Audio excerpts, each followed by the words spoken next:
Who would have expected a man who was partially involved in the death of Christ to have a testament so vital that, if included in the Bible, would have revealed a lot of secrets about the death of Jesus and even his life in the ministry? This man's name is Pontius Pilate, the governor of Judea at the time of Jesus. As children, we were all taught about Jesus, mostly about his birth in a manger by a virgin down to his death on the cross at Golgotha. He was also present in all these stories, and he was mostly known as the governor who washed his hands and said he wants nothing to do with the death of Jesus. His record in the Bible was that brief, but it was unknown to us that there was more to him than meets the eye. This governor wrote letters about everything he witnessed while being the governor of Galilee, and these letters will give a good understanding about Jesus' life, death, and resurrection, and also about his crucifixion. These letters are recently discovered but date back centuries. What happened? Were these scripts hidden, forgotten, or lost in the ruins of cities? We do not know, but in this video, you'll understand the extent to which some truths were filtered out of the Bible, the histories of these letters and how they were first documented, the content of the letters, and so much more, even dating back to the era of the first church. So, sit tight. This is not just going to be a fun ride, but also an interesting one. One simple task before we proceed. Could you please head over to the like button and smash it once, and head over to the subscribe button and smash that also. If you've done that, then you have successfully joined a group of updated humans who are constantly aware of all new things. Now let's proceed. Have you heard of the ancient collection of scripts called the Pilate cycle? If no, then you're in the right place to learn everything about it. And if yes, then you must be from 2075. Just kidding. You can learn even more here. The Pilate cycle contains a group of letters. These letters make up the Pilate cycle. These letters are not canonized or part of the Holy Bible, but it's widely called an apocryphal book, simply because of some major reasons, some of them being that it speaks about the true events during the crucifixion, death, and resurrection of Jesus Christ, and it's written by a man who wasn't a Christian or at that time a believer of Jesus. But he later converted according to the letters. Yes, Pilate later became a believer. Shocking? That's nothing compared to what you'll find out here. Let's proceed.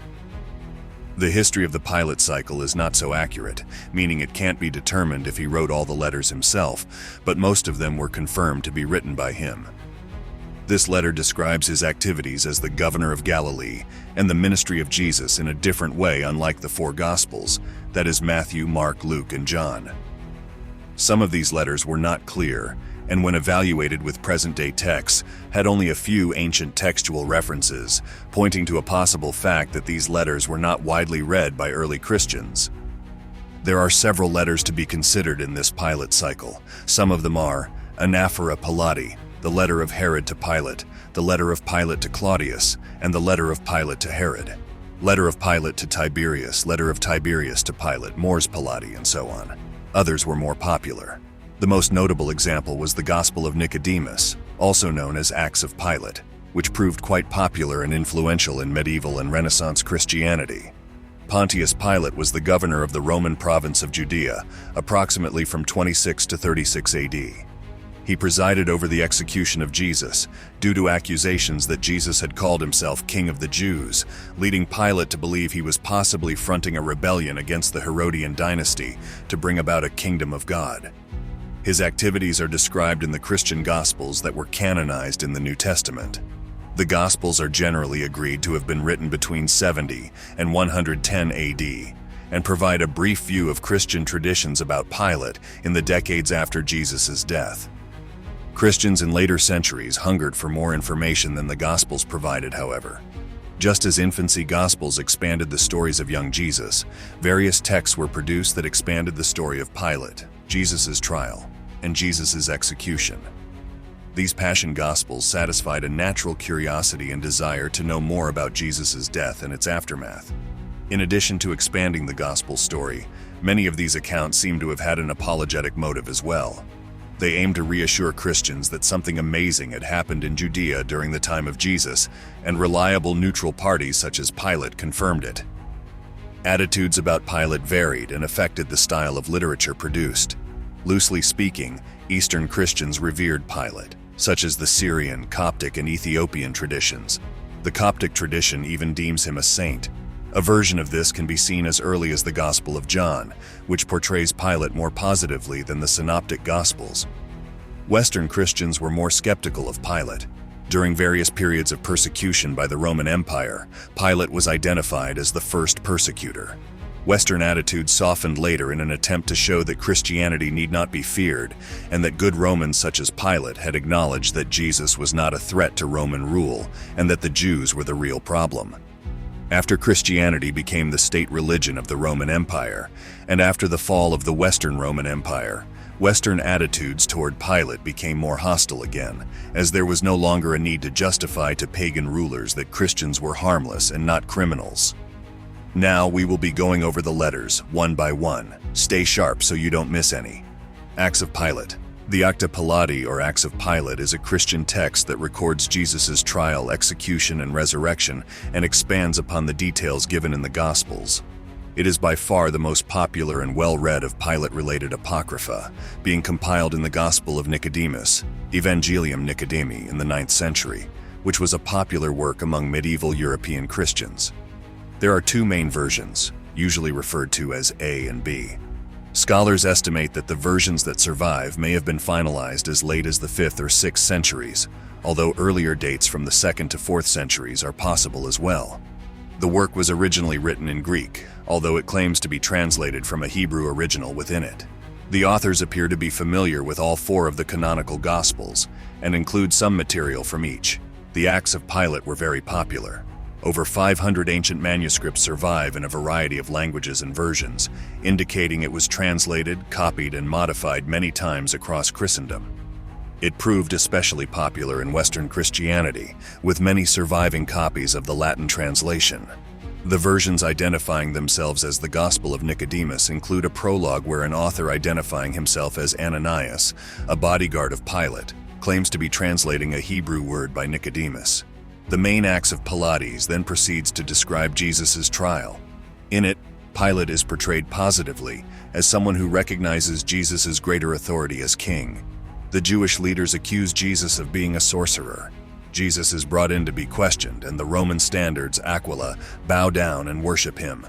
Pilate finds nothing to charge Jesus with. Various witnesses attest to Jesus' miracles of healing. Pilate says he is innocent of the matter, while the Jews quote the Gospel of Matthew's claim that they said, "His blood be upon us and our children," a phrase repeated 3 times in the work. At Jesus' execution, the day turning to night is written off by the Jews as a natural eclipse of the sun. Jesus' resurrection proceeds similarly to a harmonized account that attempts to combine all the Gospel versions. Nicodemus searches for the resurrected Jesus, but instead finds only Joseph of Arimathea. Joseph, a rabbi named Levi, and other witnesses testify to Jesus' resurrection and divine nature. The B version includes various content not directly related to Pilate. It includes chapters on the harrowing of hell, which describes what happened while Jesus was dead after his execution. In it, a dead John the Baptist preaches in Hades, the realm, to other dead figures of the Jewish scriptures, including Adam and Seth, the patriarchs and the prophets, and tells of Jesus' coming. Satan is misled into believing that Jesus is a mere human and encourages Hades, the deity, to trap him. However, Jesus instead smashes the gates of Hades with his authority, freeing and saving the dead. Satan is bound by angels and given over to Hades in death to await the second coming of Jesus. Anaphora Pilati. The Anaphora Pilati, or report of Pontius Pilate, is a report by Pilate to Emperor Tiberius describing Jesus' execution and its aftermath. Its date of authorship is unknown. Tertullian references a report Pilate wrote to Emperor Tiberius in his Apology, written around 197 AD. The text is estimated to more likely originate from the late 4th century or the 5th century. The oldest versions that survive are Greek versions from the 6th century and Arabic and Kurshuni versions from the 10th and 13th century. The Anaphora Pilati is largely an anti-Jewish work.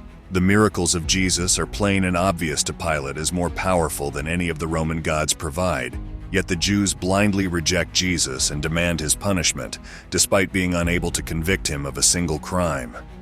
Pilate only allows the execution to proceed to prevent a rebellion. After Jesus' death, a supernatural light comes down on Jerusalem in the 3rd hour of the night.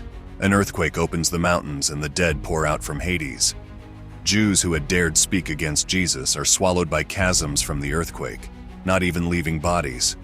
All of the synagogues in Jerusalem are destroyed except one. Letter of Herod to Pilate. The letter of Herod to Pilate is a letter from Herod Antipas, Tetrarch of Galilee, to Pilate. Greek is considered the original language of the letter. A Syriac document from the 5th or 6th century is the oldest version available today, although it likely originates from the late 4th century. Despite the title, it is not part of a correspondence with the letter of Pilate to Herod. It is a separate work, although the two works are included together in the cycle. In the letter of Herod to Pilate, Herod belatedly realizes his evil deeds, such as cutting off John the Baptist's head, and writes to Pilate about the coming punishment to him and the Jews. Herod's daughter Herodia is bizarrely decapitated after her mother grabs her head, trying to save her from a sudden flood of the river. His son Lesbinax is dying of a wasting disease. His wife is going blind, and he is being afflicted by worms. Herod affirms that God has handed over the kingdom to Gentiles like Pilate, that death was coming to the priests of Judaism, and that Jews like him had failed to abide by God's law. He requests that Pilate bury him and his family after their deaths, rather than the already damned Jewish priests. Herod adds that Longinus, who stabbed Jesus with his spear, had also suffered lopsided punishment. He was being eternally devoured by a lion. His body is restored every dawn, and the lion shreds his body each night, until the second coming of Christ, similar to the punishment of Prometheus.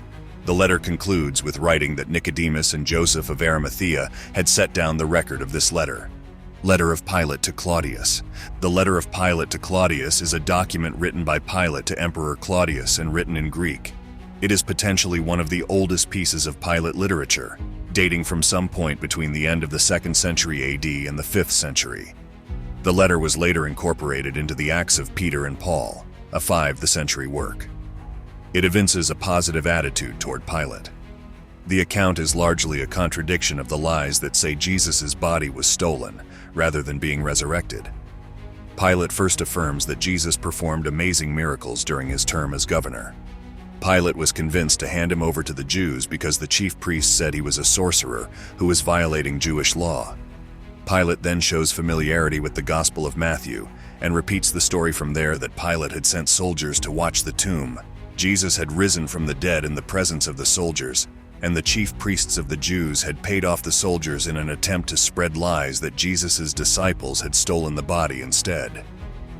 In the letter of Pilate to Claudius, Pilate testifies that the soldiers instead informed him of the bribe and the truth of the matter, that the resurrection was real. He then decided to write up this report so that Claudius would not believe the lies of the Jews. The letter was originally to Tiberius, but when it was incorporated into the Acts of Peter and Paul, its recipient was updated to fit better into that story. In the Acts, the apostle Simon Peter and the deceiver Simon Magus appear before Emperor Nero. When Nero hears about Christ, he asks how he can learn more about him. Peter suggests retrieving Pilate's letter to the previous emperor, Claudius, and it is read aloud. The account is less anti-Jewish than some of the works attributed to Pilate that see him positively. In it, all the people of the Jews called him Jesus, Son of God, and it is the chief priests who are evil and bent on discrediting Jesus out of envy. Letter of Pilate to Herod. The letter of Pilate to Herod is a work documented by Pontius Pilate to Herod Antipas, Tetrarch of Galilee. Greek and Syriac versions exist, although Greek is considered the original language of the letter. The work is hypothesized to have originally been written in the 3rd or 4th century. It bears some similarities to the Paradosus Pilati, mainly in its respect to Pilate and his wife conversion. Unlike the Paradosus Pilati, it is not overtly anti-Jewish in its message. It is a separate work from the letter of Herod to Pilate, but they were included in the Pilate cycle. In the letter of Pilate to Herod, Pilate expresses remorse over executing Jesus. His messengers were sent to Galilee to find the resurrected Jesus and confirm his divine power. He, his wife Procla, and the centurion Longinus all convert to Christianity and affirm Christian teachings. Pilate describes being personally blessed by a vision of the Lord. Letter of Pilate to Tiberius. The letter of Pilate to Tiberius is a short letter that Pilate wrote to Emperor Tiberius. It is a comparatively late text, perhaps as late as the Renaissance. It was originally written in Latin. The depiction of Pilate is quite positive. Pilate describes Jesus as the most pious person who ever existed, and explains himself as having to execute him only because he feared an uprising of the Jews against Rome had he declined. Letter of Tiberius to Pilate. The letter of Tiberius to Pilate is a Greek text from Emperor Tiberius to Pilate. Its date of authorship is unknown. Despite being written in Greek, it evinces later Western attitudes toward Pilate, considering him a criminal. The writer may have been familiar with the acts of Pilate. While the letter refers to an earlier letter from Pilate to Tiberius, this earlier letter does not appear to be the Anaphora Pilati, the Renaissance letter of Pilate to Tiberius above, or any other extant similar work. It is unknown if this other letter was a mere rhetorical flourish or a lost work. According to the letter is sent by Tiberius and 2,000 Roman soldiers and a courier named Rahab. Tiberius is enraged at Pilate's unjust sentence to Jesus, of whom Tiberius has received reports of his amazing deeds of healing. Pilate, Herod Archelaus, Philip, Annas, Caiaphas, and the Jewish leaders are to be arrested and brought to Rome. The soldiers are also to slay all Jewish males for the crime of the execution of Jesus and defile the Jewish women. The letter continues to describe their later fates. The Jewish leaders suffer horrific deaths, being beheaded, impaled, crucified, and squeezed to death. Paradosis Pilati. The Paradosis Pilati, or the handing over of Pilate, is an account of Pilate being brought to Rome for judgment before Emperor Tiberius for his execution of Jesus. It is written in Greek. The earliest surviving manuscripts are from the 12th century, but the work is hypothesized to be from the 4th or 5th century, similar to the Anaphora Pilati. The account may have been one of the earliest to name Pontius Pilate's wife as Procla. It also describes Procla as being an earlier convert to Christianity than Pilate himself.